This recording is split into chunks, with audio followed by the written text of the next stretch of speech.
مریم نام۔ اس سورت کا نام آیت وَاذْکُرْ فِی الْکِتَابِ مریم سے ماخوذ ہے۔ مراد یہ ہے کہ وہ سورہ جس میں حضرت مریم کا ذکر آیا ہے۔ زمانہ نزول،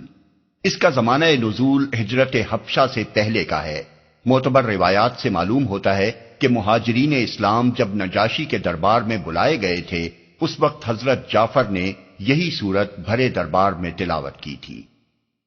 تاریخی پس منظر،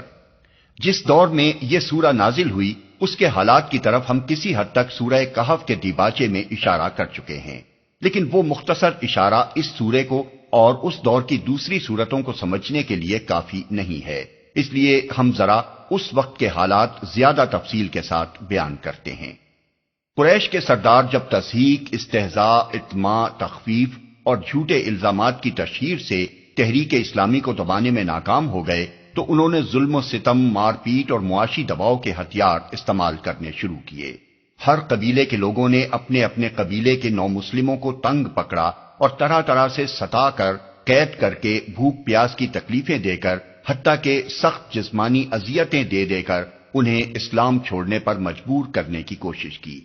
اس سلسلے میں خصوصیت کے ساتھ غریب لوگ اور وہ غلام اور موالی جو قریش والوں کے تحت زیر دست کی حیثیت سے رہتے تھے بری طرح پیسے گئے، مثلا بلال، عامر بن فہیرہ، ام عبیس،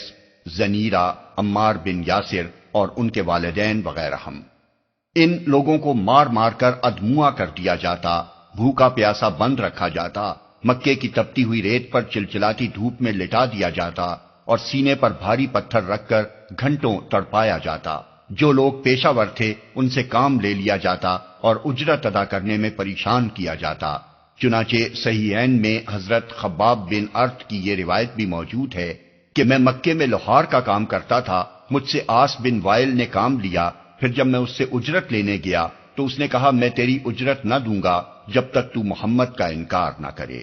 اسی طرح جو لوگ تجارت کرتے تھے ان کے کاروبار کو برباد کرنے کے لیے کوششیں کی جاتی، اور جو معاشرے میں کچھ عزت کا مقام رکھتے تھے ان کو ہر طریقے سے ذلیل و رسوا کیا جاتا۔ اسی زمانے کا حال بیان کرتے ہوئے حضرت خباب کہتے ہیں کہ ایک روز نبی صلی اللہ علیہ وسلم کعبے کے سائے میں تشریف فرما تھے۔ میں نے آپ کی خدمت میں حاضر ہو کر عرض کیا، یا رسول اللہ، اب تو ظلم کی حد ہو گئی ہے، آپ خدا سے دعا نہیں فرماتے؟ یہ سن کر آپ کا چہرہ مبارک تمتما اٹھا اور آپ نے فرمایا، تم سے پہلے جو اہل ایمان تھے ان پر اس سے زیادہ مظالم ہو چکے ہیں، ان کی ہڈیوں پر لوہے کی کنگیاں کھینچی جاتی تھیں، ان کے سروں پر رکھ کر آرے چلائے جاتے تھے، پھر بھی وہ اپنے دین سے نہ پھرتے تھے۔ یقین جانو کہ اللہ اس کام کو پورا کر کے رہے گا، یہاں تک کہ ایک وقت وہ آئے گا کہ ایک آدمی صنعاء سے حضر موت تک بے کھٹ کے سفر کرے گا اور اللہ کے سوا اس کو کسی کا خوف نہ ہوگا، مگر تم لوگ جلد بازی کرتے ہو۔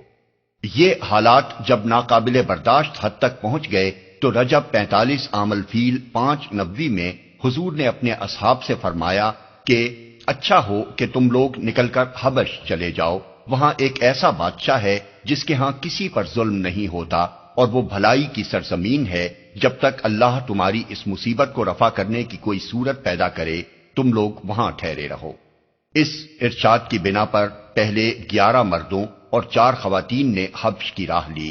قریش کے لوگوں نے ساحل تک ان کا پیچھا کیا، مگر خوش قسمتی سے شعیبہ کی بندرگاہ پر ان کو بروقت حبش کے لیے کشتی مل گئی اور وہ گرفتار ہونے سے بچ گئے۔ پھر چند مہینوں کے اندر مزید لوگوں نے ہجرت کی، یہاں تک کہ 83 مرد، 11 عورتیں اور 7 غیر قریشی مسلمان حبش میں جمع ہو گئے اور مکے میں نبی صلی اللہ علیہ وسلم کے ساتھ صرف 40 آدمی رہ گئے۔ اس ہجرت سے مکے کے گھر گھر میں کوہرام مچ گیا، کیونکہ قریش کے بڑے اور چھوٹے خاندانوں میں سے کوئی ایسا نہ تھا جس کے چشم و چراغ ان مہاجرین میں شامل نہ ہوں۔ کسی کا بیٹا گیا تو کسی کا داماد، کسی کی بیٹی گئی تو کسی کا بھائی اور کسی کی بہن۔ ابو جہل کے بھائی سلمہ بن ہشام اور اس کے چچا زاد بھائی ہشام بن ابی حذیفہ اور عیاش بن ابی ربیعہ اور اس کی چچا زاد بہن حضرت ام سلمہ، ابو سفیان کی بیٹی ام حبیبہ، عتبہ کے بیٹے اور ہند جگر خار کے سگے بھائی ابو حذیفہ، سہیل بن عمرو کی بیٹی سہلہ اور اسی طرح دوسرے سرداران قریش اور مشہور دشمنان اسلام کے اپنے جگر گوشے دین کی خاطر گھر بار چھوڑ کر نکل کھڑے ہوئے تھے۔ اسی لیے کوئی گھر نہ تھا جو اس واقعے سے متاثر نہ ہوا ہو۔ بعض لوگ اس کی وجہ سے اسلام دشمنی میں پہلے سے زیادہ سخت ہو گئے اور بعض کے دلوں پر اس کا اثر ایسا ہوا کہ آخر کار وہ مسلمان ہو کر رہے۔ چنانچہ حضرت عمر کی اسلام دشمنی پر پہلی چوٹ اسی واقعے سے لگی۔ ان کی ایک قریبی رشتہ دار لیلہ بنت حسمہ بیان کرتی ہیں، میں ہجرت کے لیے اپنا سامان باندھ رہی تھی اور میرے شوہر عامر بن ربیعہ کسی کام سے باہر گئے ہوئے تھے۔ اتنے میں عمر آئے اور کھڑے ہو کر میری مشغولیت کو دیکھتے رہے۔ کچھ دیر کے بعد کہنے لگے، عبداللہ کی ماں جا رہی ہو؟ میں نے کہا، ہاں، خدا کی قسم تم لوگوں نے ہمیں بہت ستایا۔ خدا کی زمین کھلی پڑی ہے، اب ہم کسی ایسی جگہ چلے جائیں گے جہاں خدا ہمیں چین دے۔ یہ سن کر عمر کے چہرے پر رقت کے ایسے آثار طاری ہوئے جو میں نے کبھی ان پر نہ دیکھے تھے، اور وہ بس یہ کہہ کر نکل گئے کہ خدا تمہارے ساتھ ہو۔ ہجرت کے بعد قریش کے سردار سر جوڑ کر بیٹھے اور انہوں نے طے کیا کہ عبداللہ بن ابی ربیعہ ابو جہل کے ماں جائے بھائی اور عامر بن عاص کو بہت سے قیمتی تحائف کے ساتھ حبش بھیجا جائے، اور یہ لوگ کسی نہ کسی طرح نجاشی کو اس بات پر راضی کریں کہ وہ ان مہاجرین کو مکہ واپس بھیج دے۔ ام المومنین حضرت ام سلمہ نے، جو خود مہاجرین حبشہ میں شامل تھیں، یہ واقعہ بڑی تفصیل کے ساتھ بیان کیا ہے۔ وہ فرماتی ہیں کہ قریش کے یہ دونوں ماہر سیاست سفیر ہمارے تعاقب میں حبش پہنچے۔ پہلے انہوں نے نجاشی کے آیان سلطنت میں خوب ہدیے تقسیم کر کے سب کو اس بات پر راضی کر لیا کہ وہ مہاجرین کو واپس کرنے کے لیے نجاشی پر بالاتفاق زور دیں گے۔ پھر نجاشی سے ملے اور اس کو بیش قیمت نذرانہ دینے کے بعد کہا کہ ہمارے شہر کے چند نادان لونڈے بھاگ کر آپ کے ہاں آ گئے ہیں اور قوم کے اشراف نے ہمیں آپ کے پاس ان کی واپسی کی درخواست کرنے کے لیے بھیجا ہے۔ یہ لڑکے ہمارے دین سے نکل گئے ہیں اور آپ کے دین میں بھی داخل نہیں ہوئے ہیں، بلکہ انہوں نے ایک نرالا دین نکال لیا ہے۔ ان کا کلام ختم ہوتے ہی اہل دربار ہر طرف سے بولنے لگے کہ ایسے لوگوں کو ضرور واپس کر دینا چاہیے، ان کی قوم کے لوگ زیادہ جانتے ہیں کہ ان میں کیا عیب ہے، انہیں رکھنا ٹھیک نہیں ہے۔ مگر نجاشی نے بگڑ کر کہا کہ اس طرح تو میں انہیں حوالے نہیں کروں گا۔ جن لوگوں نے دوسرے ملک کو چھوڑ کر میرے ملک پر اعتماد کیا اور یہاں پناہ لینے کے لیے آئے، ان سے میں بے وفائی نہیں کر سکتا۔ پہلے میں انہیں بلا کر تحقیق کروں گا کہ یہ لوگ ان کے بارے میں جو کچھ کہتے ہیں اس کی حقیقت کیا ہے۔ چنانچہ نجاشی نے اصحاب رسول اللہ صلی اللہ علیہ وسلم کو اپنے دربار میں بلا بھیجا۔ نجاشی کا پیغام پا کر سب مہاجرین جمع ہوئے اور انہوں نے باہم مشورہ کیا کہ بادشاہ کے سامنے کیا کہنا ہے۔ آخر سب نے بالاتفاق یہ فیصلہ کیا کہ نبی صلی اللہ علیہ وسلم نے جو تعلیم ہمیں دی ہے ہم تو وہی بے کم و کاست پیش کریں گے، خواہ نجاشی ہمیں رکھے یا نکال دے۔ دربار میں پہنچے تو چھوٹتے ہی نجاشی نے سوال کیا، یہ تم لوگوں نے کیا کیا؟ اپنی قوم کا دین بھی چھوڑا اور میرے دین میں بھی داخل نہ ہوئے، نہ دنیا کے اور نہ دوسرے ادیان میں سے کسی کو اختیار کیا، آخر یہ تمہارا نیا دین ہے کیا؟ اس پر مہاجرین کی طرف سے جعفر بن ابی طالب نے ایک برجستہ تقریر کی، جس میں پہلے عرب جاہلیت کی دینی، اخلاقی اور معاشرتی خرابیوں کو بیان کیا،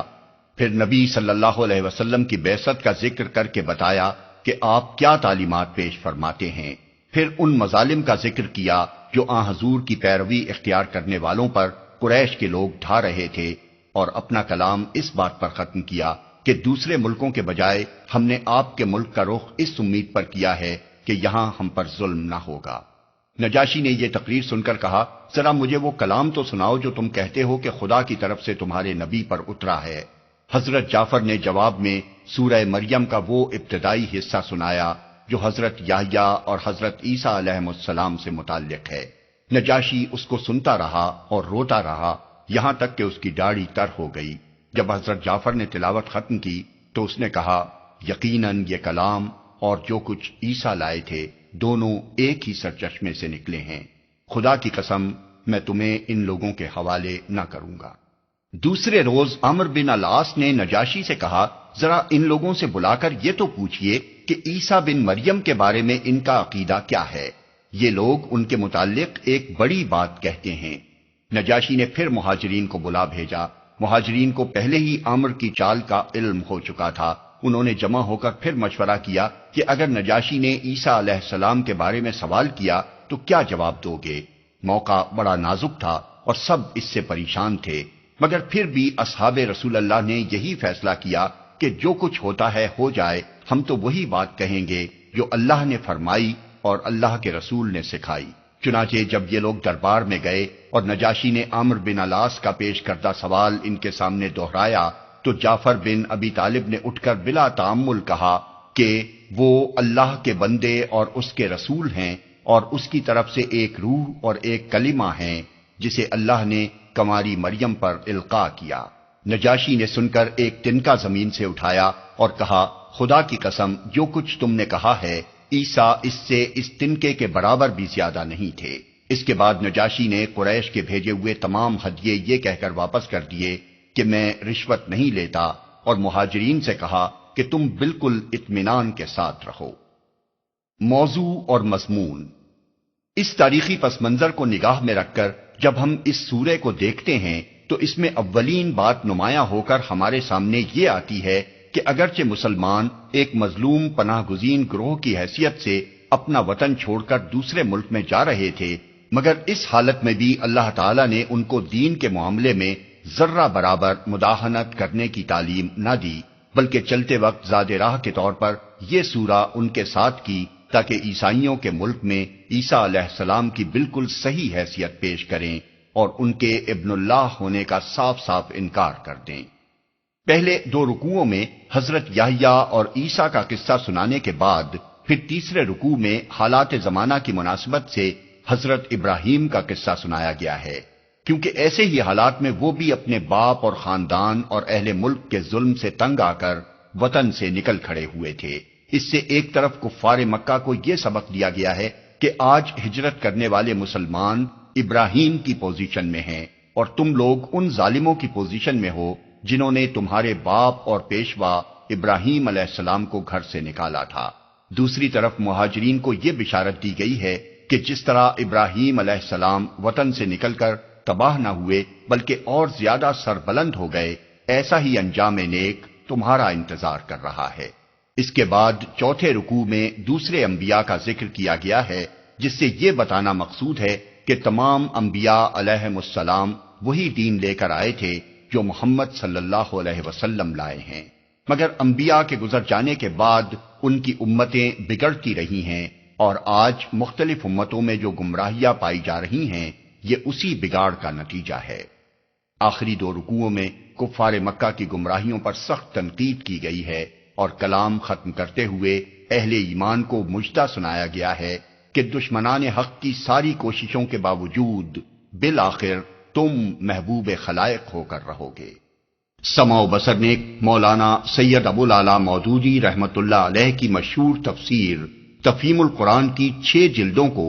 6 آڈیو CD MP3 کی شکل میں تیار کیا ہے۔